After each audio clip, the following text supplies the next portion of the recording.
আচ্ছা দর্শক বন্ধু, আপনার বাড়ির বাচ্চারা কি প্রায় মাছ খেতে চায় না? এটা কিন্তু সবার বাড়িরই একটা সমস্যা এখন। তো আজকে আমি মাছের একটা আইটেম করব, সেটা কিন্তু বাচ্চারা ডেফিনেটলি খাবে, আমি নিঃসন্দেহে বলতে পারি। আর এটা হচ্ছে চিতল মাছ দিয়ে করতে হয়, মানে চিতল মাছের মুইঠা। তো আপনি ভাবছেন চিতল মাছের মুইঠা, সে তো বাবা অনেক ঝামেলা। একদম নয়। আমি এই চ্যানেলে একটা ভিডিও দিয়েছি এর আগে, সেটাতে কিভাবে ডিবোনিং করাতে হয়, মানে মাছটাকে কিভাবে কাটা ছাড়াবেন খুব সহজে একদম, সেটা দেখিয়েছি। সেটা আমি ডেসক্রিপশন বক্সে দিয়ে দেবো, আপনারা দেখে নেবেন এই ভিডিওরই।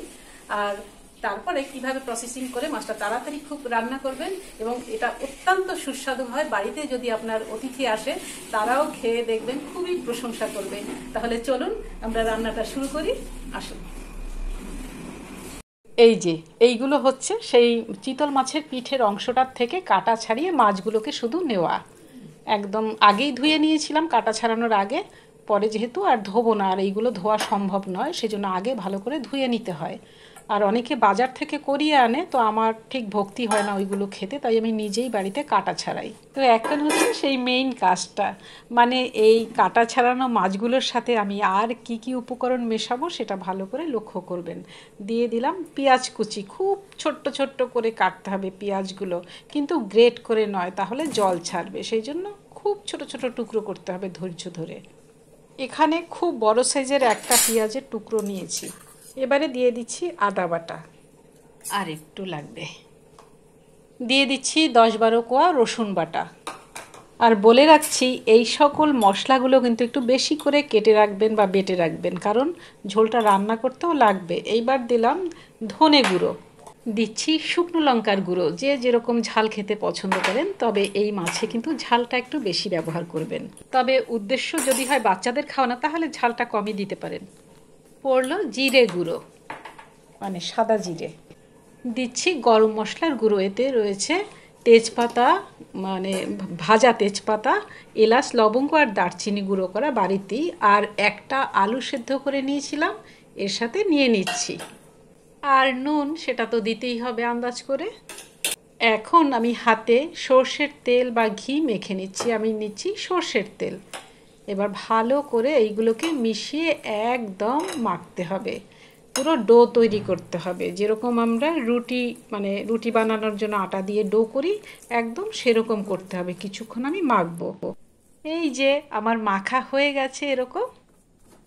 এখন এইগুলোকে একটা শেপ দিতে হবে, তো তার জন্য আমি নেব একটা থালা। আর এই থালাতে দেওয়া মাত্র লেচিগুলো যাতে লেগে না পড়ে, সেই জন্য মেখে নিচ্ছি একটু তেল। সে যে কোনো তেল ব্রাশ করে নিতে পারেন, আমি হাত দিয়েই ব্রাশ করছি আর কি। এই যে একটু মশলা আমার হাতে লেগে আছে, আমি হাত ধুয়ে নিইনি, তো সব সময় হাত ধোয়া যায় না বলুন, কারণ আবার তো হাতে এইসব লাগবে। আমি এখন লেচিগুলো বানাবো। এই যে একটু আপনাদেরকে দেখাচ্ছি যে কিভাবে বানাবেন। এই যে এইভাবে, শুধু হাতে তো তেল রয়েছে, সেই অল্প তেল, খুব বেশি আবার তেল মাখবেন না যেন। এই যে এরকম করে আমি আর একটা দেখাচ্ছি সুবিধের জন্য, একটু ভালো করে দেখে নিন। আপনারা চাইলে গোল গোলও বানাতে পারেন, তবে নাম যেহেতু মুইঠা, তাই মুইঠা যে দেখেছেন সে জানেন এই রকমই তো হয়, মানে মুঠো করলে যেরকম হয় আর কি। এই তো হয়ে গেছে আমার 18টা মুঠো বা মুঠিয়া বা মুইঠা, যা বলেন। দেখুন কত সুন্দর হয়েছে। এইবার এই মুঠোগুলোকে আমি একটু ভেজে নেব, সেই জন্য আমি ওভেনে একটা সসপ্যানে পরিষ্কার জল নিয়েছি, কারণ এই জলটাই আমি ঝোলে ব্যবহার করব।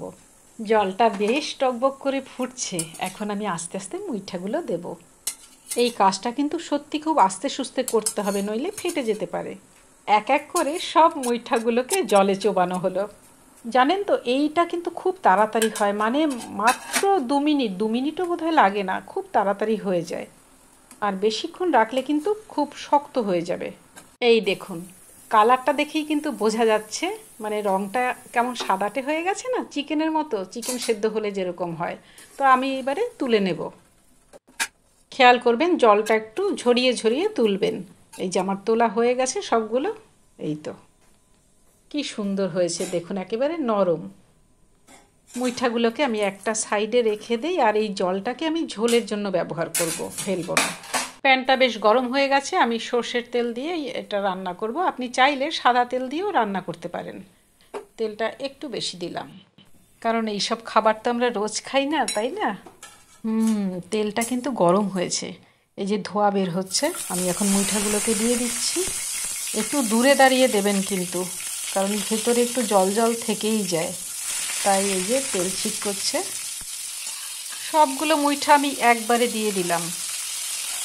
এই মুইঠাগুলোকে কিন্তু ভাজতেও হবে খুব কম টাইম ধরে, একদম প্রায় সঙ্গে সঙ্গে নামিয়ে নেবেন, নইলে কিন্তু আবার শীতে হয়ে যাবে।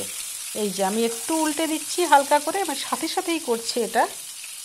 প্রায় হয়ে গেছে। এই সবগুলোকে একটু উল্টে পাল্টে হালকা করে আর একটু নিভু নিভু আঁচে করবেন।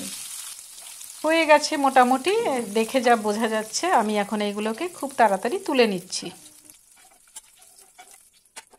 এই তেলটাতেই একটু গোটা গরম মশলা ফোড়নে দিয়ে দিচ্ছি, এলাচ লবঙ্গ আর দারচিনি, আর দেব হচ্ছে একটা তেজপাতা আর দুটো শুকনো লঙ্কা। চিতল মাছের পেটির খুব দাম, কিন্তু পিঠের কিন্তু দাম কম। এই দিয়ে দিলাম পেঁয়াজ বাটা, মানে আমি মিক্সিতে গ্রেট করে নিয়েছি, এখানে দুটো পেঁয়াজ রয়েছে। আর দিয়ে দিচ্ছি রসুন বাটা, এখানেও 10-12 কোয়া রসুন বাটা রয়েছে। এতে পেঁয়াজের তুলনায় রসুনটা সেই আন্দাজে বেশি লাগে। মশলাটা পুড়ে যায় যদি একটু নুন দিয়ে দিলাম। পেঁয়াজ রসুনটা একটু ভাজা ভাজা হয়ে এলে সেই সময়ে দিয়ে দিতে হবে গ্রেট করা টমেটো। এই যে এখানে ছোট দুটো টমেটো দিয়ে দিচ্ছি। একটু হলুদ গুঁড়ো, এই রান্নাটায় হলুদ গুঁড়োটা কম পড়বে।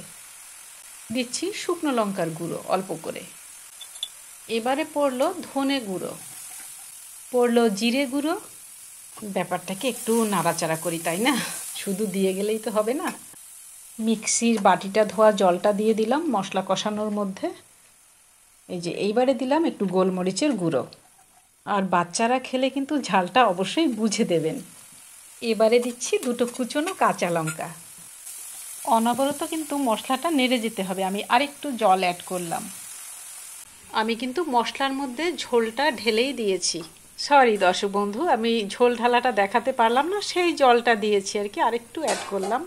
সেই যে মুইঠা সেদ্ধ করেছিলাম সেই জলটাই ঢেলে দেওয়া হয়েছে। আর একটা গুরুত্বপূর্ণ কথা, এই মুইঠাতে ঝোলের পরিমাণটা বেশি দেবেন, কারণ ভীষণ টেনে যায়। ঝোলটা টকবক করে ফুটছে, এখন আমি মুইঠাগুলো দিয়ে দিচ্ছি। একটু সাবধানে সতর্কতার সহিত দিতে হবে, যাতে গরম জলটা আপনার চোখে মুখে না আসে আর কি। এবার যখন পুরো ফুটে উঠবে আমি তখন সিম করে দিচ্ছি, মানে গ্যাসের ওভেনটা কমিয়ে দিচ্ছি। প্রায় কিন্তু হয়ে এসেছে।